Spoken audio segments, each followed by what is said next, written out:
Good morning students. 29 मई 2023 की current affairs की एमसीक्यूज सीरीज में आपका स्वागत है। स्टार्ट करते हैं आज की। The first question is which religion will not be counted as distinct religion in the next census. आपको पता होगा कि अभी अगले जनगणना के लिए काफी चीजें न्यूज में चल रही हैं बहुत रेगुलर, क्योंकि जो 2021 में सेंसस होना था वो कोविड की वजह से पोस्टपोन हो गया था। तो उसी के बारे में काफी न्यूज में है कि जो नया वाला सेंसस है, जनगणना है, वो कब होगा, क्या होगा। उसमें जो भी चेंजेस इंट्रोड्यूस किए गए हैं वो भी इस बार न्यूज में थे। तो क्वेश्चन क्या है कि कौन सा रिलीजन, कौन सा धर्म डिस्टिंक्ट रिलीजन की तरह इस वाले सेंसस में नहीं काउंट होगा। ऑप्शन ए है हिंदू, ऑप्शन बी है मुस्लिम, ऑप्शन सी है बुद्धिस्ट एंड ऑप्शन डी है ज्यूज। यहाँ पर आप इस न्यूज का सोर्स देख सकते हो। यहाँ पर मेंशन्ड है कि सिर्फ 6 रिलीजन्स ऑप्शन ही मिलेगी आपको अगले सेंसस के फॉर्म में। कौन कौन से वो होंगे? Hindus, Muslims, Christians, Buddhist, Sikh and Jain. ये 6 रिलीजन ही होंगे। इसके अलावा जो सेंसस में चेंजेस किए जाएंगे, एक तो ये कि अगले वाले सेंसस में पैकेज्ड वाटर या बॉटल्ड वाटर की एक ऑप्शन ऐड होगी कि क्या आप पैकेज्ड वाटर या बॉटल्ड वाटर यूज करते हैं। सेकेंड इज कि अगर आप माइग्रेट किए हैं, यानी कि आप पहले किसी और जगह रहते थे, अब आप कहीं और शिफ्ट हुए हैं, तो उसके पहले रीजंस क्या थे, जैसे एजुकेशन हो गई, मैरिज हो गई, वर्क हो गया, बिजनेस हो गया। इसके अलावा नेचुरल क्लामिटीज की एक नई ऑप्शन इसमें इंट्रोड्यूस की जाएगी। नेचुरल क्लामिटीज क्या होती है? जैसे फ्लड्स हो गए, आप बोल सकते हो अर्थक्वेक हो गया, सुनामी हो गए, ऐसे जो भी नेचुरल डिजास्टर्स होते हैं, अगर आप उसकी वजह से एक जगह से दूसरी जगह माइग्रेट हुए हो तो वो भी इसमें ऐड किया जाएगा। इसके अलावा जो नया वाला सेंसस है, ये पहला डिजिटल सेंसस होगा जो कि सिटीजन्स को अलाउ करेगा कि वो खुद अपने घर से सेंसस में खुद ऑनलाइन वो फिल कर सकते हैं। इसके साथ साथ जो ट्रैवल टाइम है उसकी क्वेरीज भी इसमें ऐड की गई है। मेट्रो रेल अगर आप यूज करते हो वो भी ऐड किया गया है। और इसके साथ साथ एसिड अटैक विक्टिम्स के लिए ऑप्शन ऐड की गई है, intellectual disability, chronic neurological disease और ब्लड डिसऑर्डर। ये डिसेबिलिटी सेक्शन में चेंजेस किए गए हैं। और इसके साथ साथ एक नई डायरेक्टरी ऐड की गई है डेटा प्रोसेसिंग की स्ट्रीमलाइनिंग में। तो आपको ये ध्यान रखना है, बहुत इंपॉर्टेंट पॉइंट्स है। तो इसका आंसर है option D, that is Jews. आगे बात करते हैं। The IUCN status of the great hornbill is, option A है वल्नरेबल, ऑप्शन बी है एंडेंजर्ड, ऑप्शन सी है critically endangered and option D है नियर थ्रेटेंड।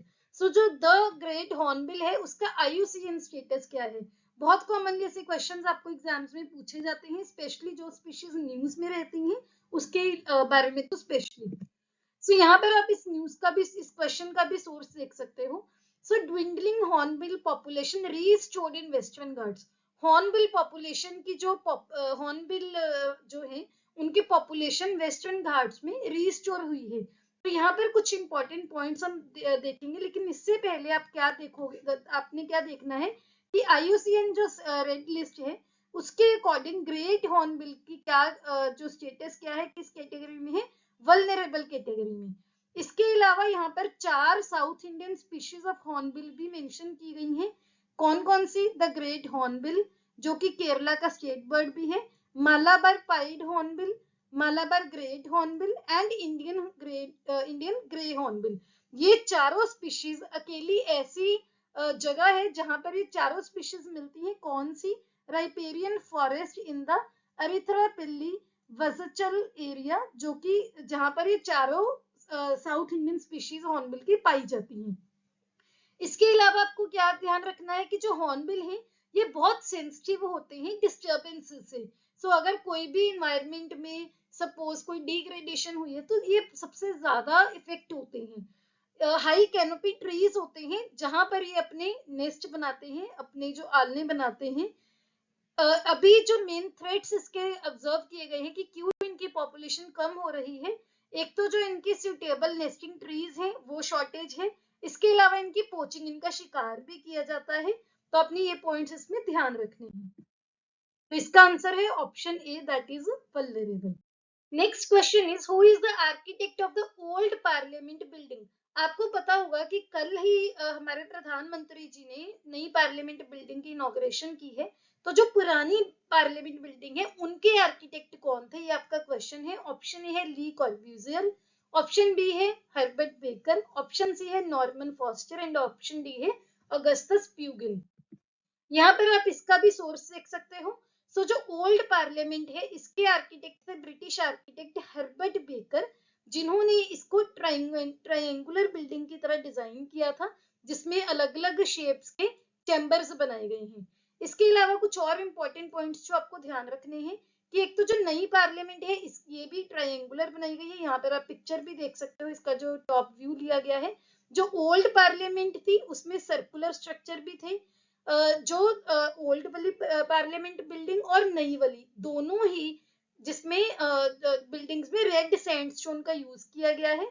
इसके अलावा जो 16 फीट हाई ब्रॉन्ज की महात्मा गांधी जी का एक स्टेचू है वो भी यहाँ पर लगाया जाएगा, जो कि राम सुतर जी ने डिजाइन किया गया है।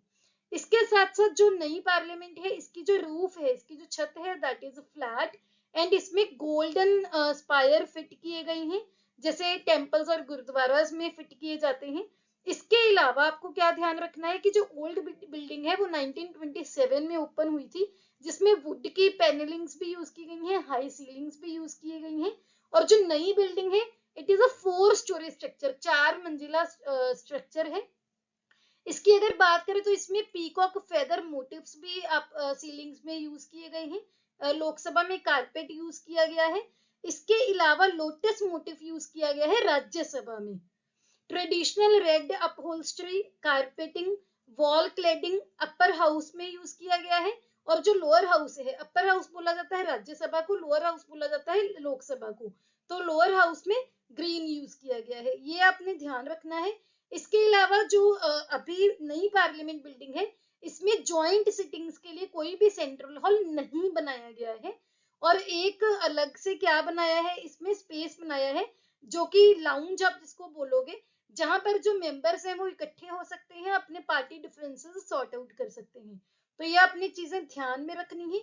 इसके अलावा जो संघोल है, जो एक ट्रांसफर ऑफ पावर का सिंबल है जिसको संघोल या स्केप्टर बोला जाता है, वो भी लोकसभा स्पीकर की चेयर के बिहाइंड इंस्टॉल किया गया है।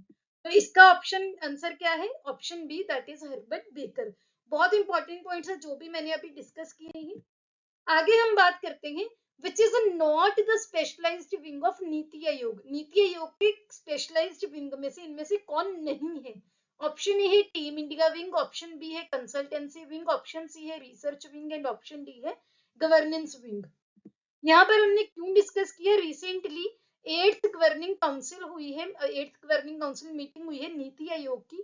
तो इसके स्ट्रक्चर के रिगार्डिंग मैंने ये क्वेश्चन इसमें ऐड करने का सोचा है, स्टैटिक से है तो गवर्नेंस विंग इसमें नहीं होता। नीति आयोग के 3 स्पेशलाइज्ड विंग हैं, team India wing, consultancy wing and research wing. आगे बात करते हैं Gungadi shawl is related to which state. Gungadi shawl कौन से स्टेट से रिलेटेड है। ऑप्शन ए है हिमाचल प्रदेश, ऑप्शन बी है तेलंगाना, ऑप्शन सी है उत्तराखंड एंड ऑप्शन डी है सिक्किम। यहाँ पर आप इसका भी सोर्स देख सकते हो, Gungadi shawls refashioned into shoes for farmers. यहाँ पर आप देख सकते हो कि काफी जनरेशंस से जो शीप है, जो भेड़ होती है, तो साउथ की एक शीप होती है, उसकी वूल को कुरुमा और कुरुबा कम्युनिटीज हैं वो यूज करती हैं, जो कि पूरे डेक्कन प्लेट्यू में रहती हैं। वो इसको इस वूल को एक ऑल वेदर शॉल जिसको गुंगाडी बोला जाता है तेलंगाना में, उसमें यूज करते थे।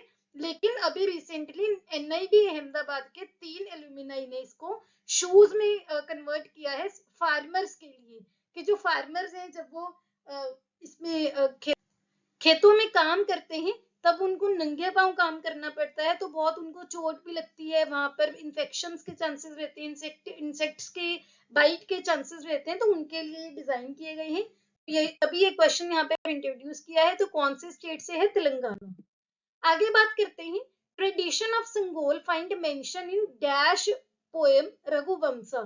सो जो संगोल हमने डिस्कस किया, संगोल एक जो अभी नई पार्लियामेंट की बिल्डिंग में इंस्टॉल किया जाएगा, उसका मेंशन रघुवंशा नाम की पोएम में भी किया गया है। किसकी लिखी हुई है, ऑप्शन ए है राजा राममोहन राय, ऑप्शन बी है रविंद्रनाथ टैगोर, ऑप्शन सी है कालिदास एंड ऑप्शन डी है सी राजगोपालाचारी।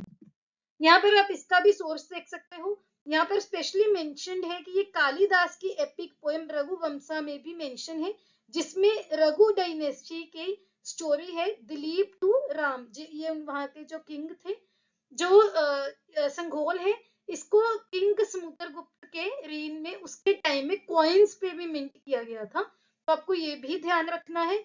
इसके अलावा अगर आप बात करो तो ये जो संघोल है, इसका जो इसका कहाँ पर ये रखा गया था, इलाहाबाद में, जहां पर क्वीन की प्रोक्लेमेशन हुई थी पब्लिक में, जब इंडिया ब्रिटिश की कॉलोनी बना था 1858 में। ये एक तमिल टेक्स्ट में लिखा गया है, ध्यान रखना है। इससे पहले ये इलाहाबाद के म्यूजियम में रखा गया था डिस्प्ले में, तो आपको ध्यान रखना है। ऑप्शन सी कालिदास आंसर है, बहुत इंपॉर्टेंट क्वेश्चन है। आगे बात करते हैं। The project route of development to link Europe and West Asia is unveiled bye.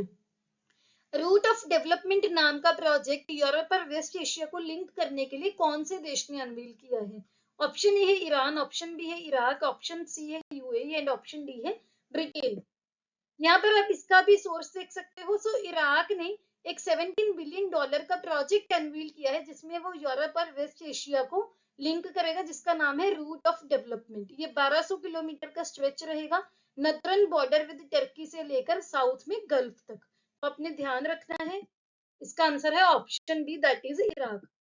Next question is Khelo India games will be hosted by which state of India. इस साल Khelo India games कौन host करेगा? Option A है Tamil Nadu, option B है Karnataka, option C है Andhra Pradesh and option D है तेलंगाना। सो इसका भी आप सोर्स देख सकते हो। तमिलनाडु होस्ट करेगा अभी नेक्स्ट खेलो इंडिया गेम्स, तो यहाँ पर आपको ध्यान रखना है, option A Tamil Nadu is the answer. आगे क्वेश्चन है, the training plan for Gaganyaan crew has been released by ISRO along with dash. Option A है इंडियन नेवी, ऑप्शन बी है इंडियन आर्मी, ऑप्शन सी है Indian air force and option D है none of the above. यहाँ पर आप इसका भी source देख सकते हो। सो गगनयान हमने कुछ दिन पहले भी डिस्कस किया था। गगनयान एक क्रूड मिशन इंडिया भेजेगा स्पेस में, जिसके लिए नेवी और इसरो ने मिलकर ट्रेनिंग प्लान एक रिलीज किया है। इसरो ने ये जो गगनयान रिकवरी ट्रेनिंग प्लान है, ये water survival training facility at INS Garud, जो कि कोची में है, वहां पर ये रिलीज किया है। इंडिया का एम्बिशियस जो गगनयान मिशन है, ये इंडियंस को स्पेस में लेके जाएगा। ये 2024 के लास्ट क्वार्टर में जाएगा। जो ये रिकवरी ट्रेनिंग है, ये इंक्रीमेंटल फेजेस में होगा, जो कि मैन्ड रिकवरी ट्रेनिंग को हार्बर में और ओपन सी में सिखाएगा। जो हार्बर और ओपन सी में जो ट्रेनिंग होगी, वो कौन करेगी? इंडियन नेवी करेगी in coordination with other agencies. तो इसका आंसर है option A, that is Indian Navy. The next question is Keoladeo national park is located in. Option A है उत्तराखंड, ऑप्शन बी है राजस्थान, ऑप्शन सी है Jammu and Kashmir and option D है वेस्ट बंगाल। यहाँ पर आप देख सकते हो, मैंने मैप लगाया है। सो राजस्थान में है कियोलादियो नेशनल पार्क। इसका आंसर है option B, that is Rajasthan. इसके अलावा मैं टेलीग्राम चैनल पर भी डेली क्विज पोस्ट करती हूँ, बिल्कुल फ्री ऑफ कॉस्ट आप अटेम्प्ट कर सकते हैं। लिंक आपको डिस्क्रिप्शन में मिल जाएंगे। ये हमारे बाकी सोशल हैंडल्स हैं, आप यहाँ पर भी हमें फॉलो कर सकते हैं। अगर आपको वीडियो अच्छी लगी, please hit the like button, don't forget to subscribe to my channel. अपने दोस्तों के साथ वीडियो शेयर कीजिए। See you tomorrow at 8 o'clock. Have a nice day.